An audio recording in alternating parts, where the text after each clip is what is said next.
ഗൗതം അദാനി കൈക്കൂലി കേസിൽ പാർലമെന്റ് സമുച്ചയത്തിൽ സംയുക്ത പ്രതിപക്ഷ പ്രതിഷേധം തൃണമൂൽ കോൺഗ്രസും സമാജ്വാദി പാർട്ടിയും ഒഴിവാക്കിയതിനെ തുടർന്ന് ഇന്ത്യ മുന്നണിയിൽ ഭിന്നത പരസ്യമായി.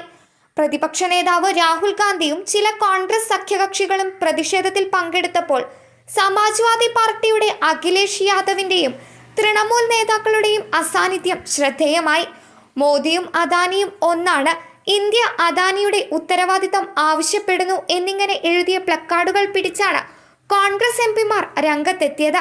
തൃണമൂൽ എം പി സമീക് ഭട്ടാചാര്യ കോൺഗ്രസിനെതിരെ ആഞ്ഞടിച്ച് പാർട്ടി ജനാധിപത്യത്തിന്റെ അലങ്കാരത്തിന് ഹാനികരമാണെന്നും സഭ പ്രവർത്തിക്കാൻ അനുവദിക്കില്ലെന്നും ആരോപിച്ചു.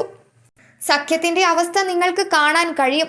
ചിലപ്പോൾ TMC കാണാതാകും, ചിലപ്പോൾ ആം ആദ്മി പാർട്ടി കാണാതാകും. കോൺഗ്രസ് എവിടെയൊക്കെ ആളുകളുടെ അടുത്തേക്ക് പോയാലും അവിടെ പൊതുജനം അവരെ തിരസ്കരിക്കും.